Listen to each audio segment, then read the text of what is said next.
വിശുദ്ധ ലൂക്കോസിന്റെ സുവിശേഷം 19 അധ്യായം 1 മുതൽ 48 വരെയുള്ള വാക്യങ്ങൾ. യേശു ജെറിക്കോയിൽ പ്രവേശിച്ച് അതിലൂടെ കടന്നു പോവുകയായിരുന്നു.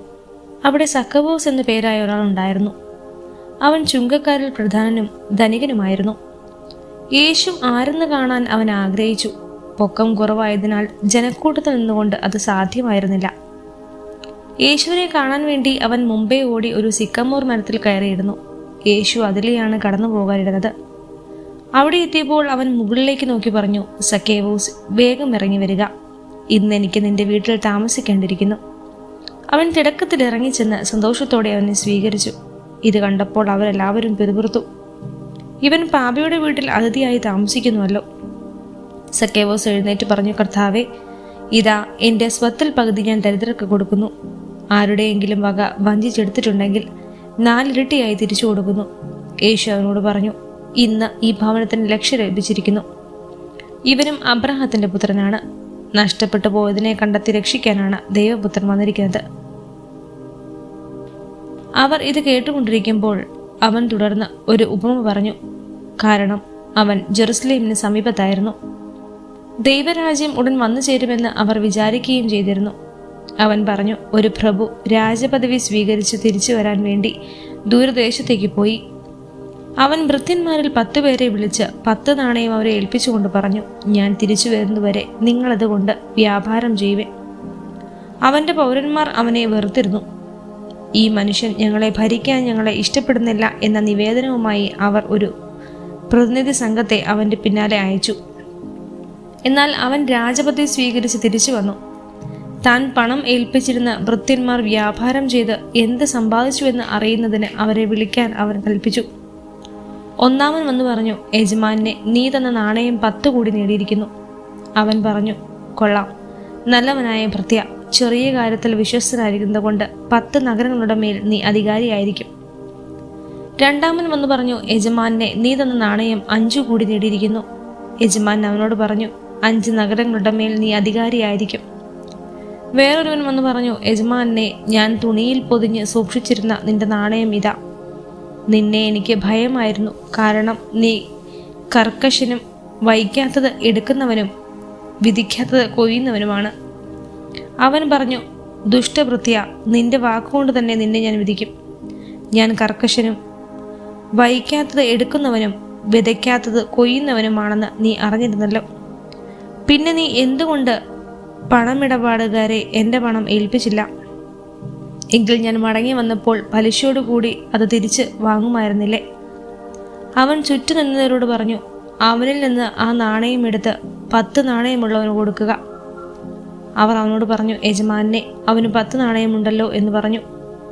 ഞാൻ നിങ്ങളോട് പറയുന്നു, ഉള്ളവന് കൊടുക്കപ്പെടും, ഇല്ലാത്തവനിൽ നിന്ന് ഉള്ളതുപോലും എടുക്കപ്പെടും. ഞാൻ ഭരിക്കുന്നത് ഇഷ്ടമില്ലാതിരുന്ന എൻ്റെ ശത്രുക്കളെ ഇവിടെ കൊണ്ടുവന്ന് എൻ്റെ മുമ്പിൽ വെച്ച് കൊന്നുകളയുവിൻ. അവനത് പറഞ്ഞതിനു ശേഷം ജെറുസലേമിലേക്ക് യാത്ര തുടർന്നു. ഒലിവുമലയ്ക്കരികെയുള്ള ബേത്ഫഗെ, ബെഥാനിയ എന്നീ സ്ഥലങ്ങളെ സമീപിച്ചപ്പോൾ അവൻ 2 ശിഷ്യന്മാരെ ഇപ്രകാരം അയച്ചു, എതിരെ കാണുന്ന ഗ്രാമത്തിലേക്ക് പോകുവിൻ. അവിടെ ചെല്ലുമ്പോൾ ആരും ഒരിക്കലും കയറിട്ടില്ലാത്ത ഒരു കഴുതക്കുട്ടിയെ കെട്ടിരിക്കുന്നത് കാണാം. അതിനെ അഴിച്ചു കൊണ്ടുവരിക. നിങ്ങളതിനെ അഴിക്കുന്നതെന്ന് ആരെങ്കിലും ചോദിച്ചാൽ കർത്താവിന് അതിനെക്കൊണ്ട് ആവശ്യമുണ്ടെന്ന് പറയുക. അയക്കപ്പെട്ടവർ പോയി യേശു പറഞ്ഞതുപോലെ കണ്ടു. അവർ കഴുതക്കുട്ടിയെ അഴിക്കുമ്പോൾ അതിൻ്റെ ഉടമസ്ഥൻ അവരോട്, നിങ്ങൾ എന്തിനാണ് കഴുതക്കുട്ടിയെ അഴിക്കുന്നതെന്ന് ചോദിച്ചു. കർത്താവിന് ഇതിനെക്കൊണ്ട് ആവശ്യമുണ്ട് എന്നവർ പറഞ്ഞു. അവർ അതിനെ യേശുവിൻ്റെ അടുക്കൽ കൊണ്ടുവന്ന് തങ്ങളുടെ വസ്ത്രങ്ങൾ കഴുതക്കുട്ടിയുടെ പുറത്ത് വിരിച്ച് അവർ യേശുവിനെ ഇരുത്തി. അവൻ കടന്നു പോകുമ്പോൾ അവർ വഴിയിൽ തങ്ങളുടെ വസ്ത്രങ്ങൾ വിരിച്ചു. അവൻ പട്ടണത്തിനടുത്ത് ഒലിവുമലയ്ക്ക് ചരിവിന് സമീപത്തുള്ള ശിഷ്യഗണം മുഴുവനും സന്തോഷിച്ച് തങ്ങൾ കണ്ട എല്ലാ അത്ഭുത പ്രവൃത്തികളെയും പറ്റി ഉച്ചത്തിൽ ദൈവത്തെ സ്തുതിക്കാൻ തുടങ്ങി. കർത്താവിന്റെ നാമത്തിൽ വരുന്ന രാജാവ് അനുഗ്രഹീതൻ, സ്വർഗത്തിൽ സമാധാനം, അത്യുന്നതങ്ങളിൽ മഹത്വം എന്ന് അവർ ആർത്തു വിളിച്ചു. ജനക്കൂട്ടത്തിലുണ്ടായിരുന്ന ചില ഫരിസയർ അവനോട് പറഞ്ഞു, ഗുരു, നിന്റെ ശിഷ്യന്മാരെ ശാസിക്കുക. അവൻ പ്രതിവചിച്ചു, ഇവർ മൗനം ഭജിച്ചാൽ ഈ കല്ലുകൾ ആർത്തു വിളിക്കുമെന്ന് ഞാൻ നിങ്ങളോട് പറയുന്നു. അവനടുത്ത് വന്ന് പട്ടണം കണ്ടപ്പോൾ അതിനെക്കുറിച്ച് വിലപിച്ചുകൊണ്ട് പറഞ്ഞു, സമാധാനത്തിനുള്ള മാർഗങ്ങൾ ഈ ദിവസത്തിലെങ്കിലും നീ അറിഞ്ഞിരുന്നെങ്കിൽ. എന്നാൽ അവ ഇപ്പോൾ നിന്റെ ദൃഷ്ടിയിൽ നിന്ന് മറയ്ക്കപ്പെട്ടിരിക്കുന്നു. ശത്രുക്കൾ നിനക്ക് ചുറ്റും പാളയമടിച്ച് നിന്നെ വളയുകയും എല്ലാ ഭാഗത്തു നിന്നും നിന്നെ ഞെരുക്കുകയും ചെയ്യുന്ന ദിവസങ്ങൾ വരും. നിന്നെയും നിന്റെ മക്കളെയും നശിപ്പിക്കുകയും നിന്നിൽ കല്ലിന്മേൽ കല്ല് ശേഷിക്കാതിരിക്കുകയും ചെയ്യും. എന്തെന്നാൽ നിന്റെ സന്ദർശന ദിനം നീ അറിഞ്ഞില്ല. അനന്തരം അവൻ ദേവാലയത്തിൽ പ്രവേശിച്ച് അവിടെ കച്ചവടം നടത്തിക്കൊണ്ടിരുന്നവരെ പുറത്താക്കാൻ തുടങ്ങി. അവൻ അവരോട് പറഞ്ഞു, എൻ്റെ ആലയം പ്രാർത്ഥനാലയം എന്ന് എഴുതപ്പെട്ടിരിക്കുന്നു, നിങ്ങളോ അതിനെ കവർച്ചക്കാരുടെ ഗുഹയായി മാറ്റിയിരിക്കുന്നു. അവൻ ദിവസവും ദേവാലയത്തിൽ പഠിപ്പിച്ചിരുന്നു. പുരോഹിത പ്രമുഖന്മാരും നിയമജ്ഞരും ജനപ്രമാണികളും അവനെ നശിപ്പിക്കാൻ മാർഗം അന്വേഷിച്ചുകൊണ്ടിരുന്നു. എന്നാൽ അവർക്ക് ഒന്നും ചെയ്യാൻ കഴിഞ്ഞില്ല. കാരണം ജനങ്ങളെല്ലാം അവൻ്റെ വാക്കുകളിൽ മുഴുകി അവനെ വിട്ടുപോകാതെ നിന്നു.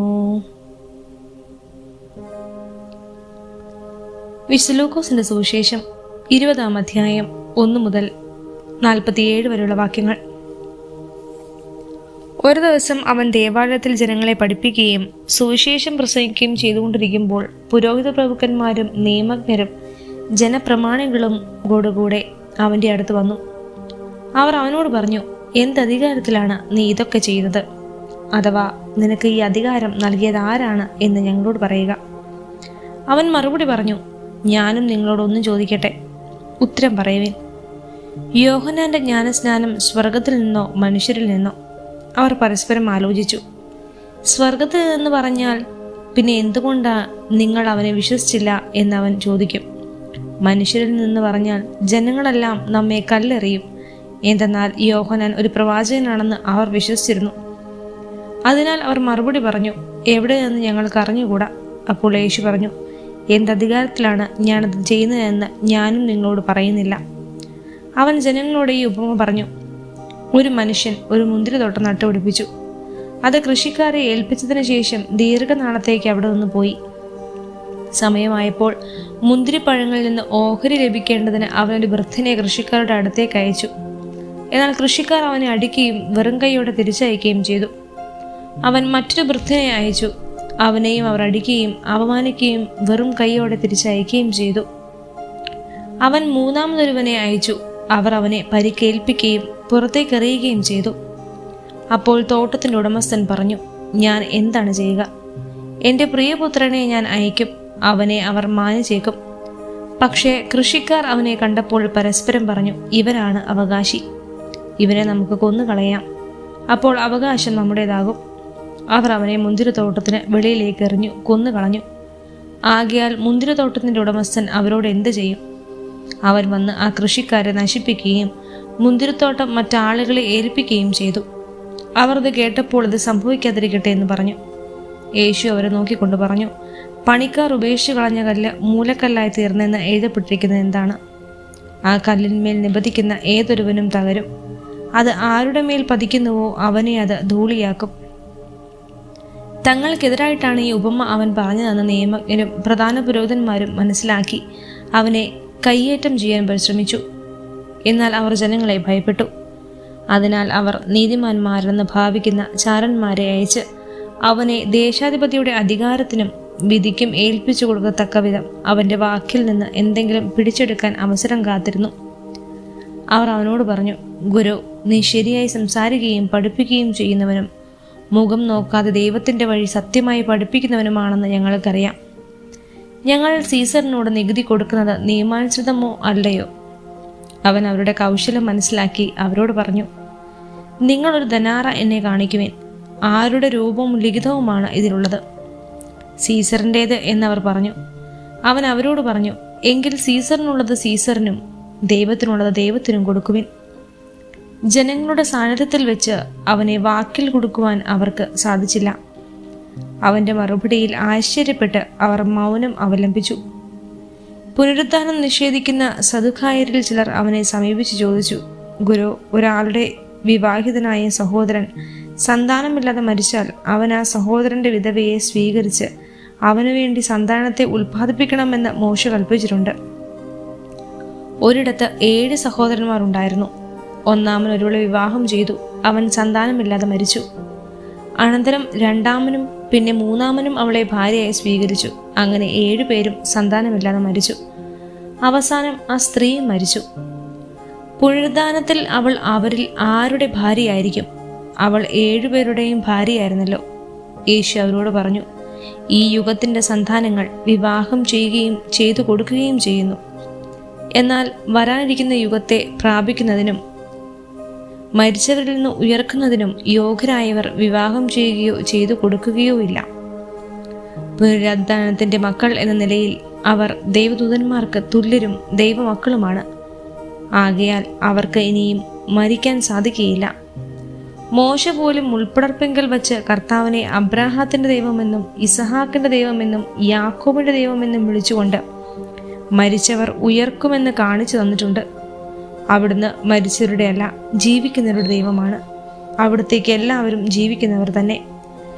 നിയമജ്ഞരിൽ ചിലർ, ഗുരു, നീ ശരിയായി സംസാരിക്കുന്നുവെന്ന് പറഞ്ഞു.